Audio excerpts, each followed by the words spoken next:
What is up, peoples? Welcome back again to another Jump Assemble video. And today we will be discussing all of the skills that is available in game, and also I'll be giving what are the types of heroes that can benefit highly from all of these skills. So without further ado, let's go to the training area and discuss its kill skills description. So first up is heal. So here is the description of the heal skill. So from its name, it will heal your allies in a circular range or area. So I think heal for me, heal is mostly used by the heroes like support heroes or tank heroes like Majin Buu, Chopper, or the girl from the Undead Unlock, because heal will highly benefit you from team clashes. So it will sustain you more and it will keep you more on the clashes, so it will give you a lot more advantage in a 5v5 clashes. And also if you are in a 2v2 lane, like you are supporting your marksman, so you want your marksman to last longer in battle than the enemy. So if you want that to happen, then you must use heal to support your marksman to secure a kill in a 2v2 situation or in a laning situation. And also in a tank, you can use this again in clashes, because tank, um, from the name itself, will tank or soak up enemy damages. So if you have a high defensive item plus a heal skill, then surely you will have a advantage in a 5v5 situation or in a clashes. So better use heal for support or tank.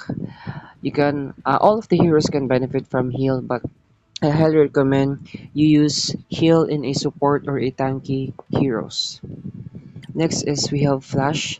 So flash is basically a blink or a dash skill. So most of the heroes that use flashes are your marksman or your fighter, or those heroes that lack blink skill or dash skill. So let's say for example, or your Ishida, he doesn't have a flash or he doesn't have a blink or a dash skill, so will highly benefit from the flash skill. Also Yuso can also highly benefit from flash. Goku, the version 1 and version 2 can also highly benefit from flash skill. And also you can use flash skill to escape enemies or to chase down enemies. And also flash skill can be used as a surprise attack or a surprise tool. So let's say for example you are using Majin Buu, and then you can just use flash kill and then his ulti that deals AoE damage. Or let's say for example you have a Tanjiro, you can use his let's say for example you're hiding in a bush waiting for a clash or an enemy, and then the clash happen, you can use your ulti first and then you flash skill, so they will get surprised by um your ultimate skills, so they don't have any time to react or didn't have any time to dash out from your ultimate skill, because you surprise them using your flash or you're hiding in the bush using your flash. So again, you can use flash kill, or I highly recommend using flash kill to those squishy heroes, marksman heroes, fighter heroes, or those heroes that have no dash or blink skill, or those heroes that have AoE damage skills. Next is retribution. So here it is description. So the retribution is just mainly used by the jungler, because if you're a jungler and you don't have retribution, then 100% all of the time you will have a highly great disadvantage towards the enemy's jungler, because retribution can greatly increase your damage to the monster jungle, and also it will fasten, or it will you will move quickly in a jungle if you have retribution. And also you can use retribution to hit enemies or to damage enemies. Just remember to stack the retribution first. Wait for the retribution to change color. So from violet it will change into blue, red, and green, I think. So if it is in that form of retribution, then you can use retribution to also deal slow and damage to the enemy. So retribution is like a combination of enfeeble and judging. If you fully stack the retribution. So you can use retribution to hit or slow down enemies, and also if you're a jungler, you must 100% use retribution. So example of the jungler heroes are like Nezuko, Minato, and Sasuke, and so on and so forth. So retribution for jungler is a must 1000, 1000, 1000%. Next is judging. So from the description itself, it will just immediately deal 300 damage to the enemy, and it will stack up, or it will increase its damage according to your level.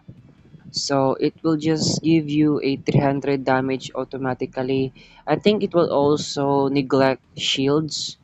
So let's say for example enemy has shields and then you use judging. Uh, Instead of damaging the shield or decreasing the shield, you will automatically damage the health or decrease the health of the enemies. So I think heroes that can benefit judging for me is those heroes that are on a fighter lane or a fighter role, or those heroes that are stronger in a 1v1 situation. So most of them are just fighter heroes in the top lane. So you can use judging to do your full combo, or some heroes that can do a one-shot combos. You can use judging for extra additional damage or for that sure kill one-hit combo. Mostly I use judging too for Boa Hancock, or maybe Lance Crown, or maybe Andy, or those heroes that do one-hit combos, or those heroes that will um, tend to go in a 1v1 situation or a fighter role heroes. So like Goku, Naruto, or Tanjiro, go for the judging peoples for the secure kill. Berserk, so the description said will increase your movement speed, your physical attack, and also magical attack. So I think for me, the heroes that can highly benefit from Berserk are marksman heroes and fighter role heroes, because marksman have a high basic attack damage if you have a Berserk. So you will surely dominate your lane, or you will surely carry your teammates to the victory if you use Berserk for marksman. Or for fighters, you can use Berserk. Let's say for example Goku, you can combo Berserk from his first skill, the normal Goku.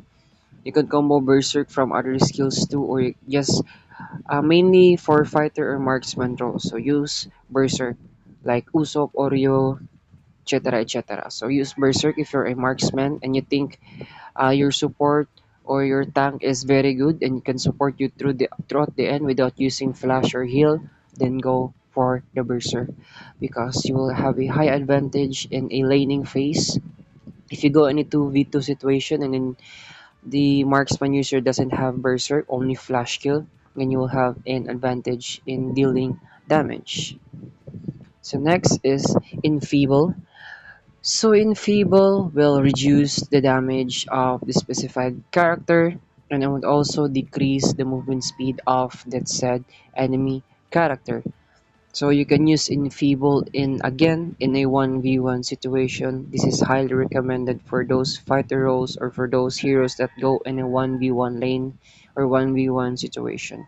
You can also use Enfeeble if you are chasing down enemies, or you can also use Enfeeble if you are being chased down by one enemy. So you can slow them down and you can run away as fast as you can, and you can use them. You can use Enfeeble to chase them as fast as you can. So again, I highly recommend using Enfeeble for those fighter role heroes, or again another type of hero again is a support role or a tank role. So let's say for example you are in a laning phase 2v2 situation and you are a support, and then your marksman, you want your marksman to secure a kill, then use Enfeeble to the enemies. It will also protect your marksman, and it will also increase your chances in waning lanes or waning 2v2 situation or clashes if you use Enfeeble properly if you are a support role. So again, use Enfeeble if you're a fighter or a support or tank role. Now Purify, all of the hero roles can highly benefit, like just like from the heal or flashes. All of the heroes can highly benefit from, I am sorry for that, can highly benefit again from Purify, because it will cancel out all of the crowd control skills like slows, stun, pushback, knock up, or push ups, whatever you call it, whatever crowd control you have. And also Purify, based on my experience on other MOBAs, you will use Purify to counter crowd control enemy heroes or heavy crowd control enemy composition. Let's say, for example, three to four of the enemy heroes have crowd control skill, so you can counteract that crowd control skill by using Purify. So that is a very nice skill. So just like I've said, all of the heroes can benefit Purify. It just depends upon the situation, but mostly, based on my experience too, Purify is or Marksman can highly benefit from Purify too, or those heroes that has it doesn't have dash skill or flash or blink skill whatsoever. Also, it is good for in clashes. Let's say, for example, you're a tank, and then the enemy have a high crowd control composition. Then you can just go in, and then you soak up all of the crowd control, and then you purify, and then you go for the counter attack. That is a very nice skill. Next is Scoot. So the description said it will increase your movement speed, and also you will be immune for slowing effects for 10 seconds. So as the description said, it will increase your movement speed and it will negate you, or it will have immune effects to the slowing effects, or immunity to slowing effects. So most of the heroes that use scoots, I think all of the heroes can benefit from scoot. But for me, those heroes, or for me, marksman again and fighter can highly benefit from scoot. You can use this to chase down enemies, or you can use this to escape from the enemies. So again, you can use Scoot like Berserk if you have a high trust in your tank or support. You can use Scoot to give you the extra edge in chasing enemies or in a clashes or a laning situation. So use Scoot. Next is Strong. So this is my first time encountering this type of skill. Maybe this skill is available on League of Legends. I don't know. But Strong, just like the description said, it will grant you instant health, and after 5 seconds, you will deal an AoE damage. So I think from the description alone, I think heroes that can highly benefit Strong are tank heroes and fighter heroes, or those heroes that will soak up damage from the enemy, or that heroes that will become your front line. So that is mainly all of the fighter heroes or all of the tank heroes. So I think Strong for me is a OP skill if you highly, or if you just um properly time using properly time or just properly time use this skill. So I think Strong is very OP skill if you properly time it, because just like description, instant heal plus an AoE damage is a very nice skill for tank heroes or for fighter heroes that tend to go in a close combat situation. So that are the heroes like Majin Buu, Chopper, Goku, Naruto, Luffy, etc. And the last one is Soul Connection. So Soul Connection, in a easy term, instead of your ally getting 100% of the damage from the enemy, he will only get 70%, and the 30% will be you will take the 30% or the rest of the 30%. So that is the simple explanation of the soul connection. Now, I've seen a lot of people. I don't think all of the most of the people know this trick, but I think soul connection plus heal is a very OP skill, because soul connection, just like the description said, I think this is highly usable, or it will highly benefit support role heroes or tank heroes. So let's say, for example, you are in a clash, and then your support hero use soul connection to your tank hero that use the heal. So your tank hero will last longer in battle or in clashes. So you use soul connection to get those 30%, and then if the tank hero of your tank enemy or your tank ally, he will just heal those damage that he get, and then you can run away or can go to the back line. So that is why I highly recommend Soul Connection to be used by support role heroes comboed with heal skill for your tank heroes. So let's say for example again, Majin Buu, your tank have heal, and then you from the undead unlock girl Soul Connection, or yeah, and then you use Soul Connection, you will get again the damage 30%, and then your tank heroes will use a heal. Do I make sense? Again, Soul Connection, I highly recommend you combo it with heal for your tank hero. So Soul Connection for your support to get that extra damage from the enemies, and then heal for your tank heroes to heal up all of the damage that you have taken. So I think that is it for all of the skill explanation or the battle skill explanation in game. Hope you've learned something and hope you will use this in your next games, rank games, normal games, or whatever, etc. etc. That is it. Please don't forget to leave a comment, share, and subscribe for my channel, and then support. Thank you for watching, guys. People's rather buyers, and God bless.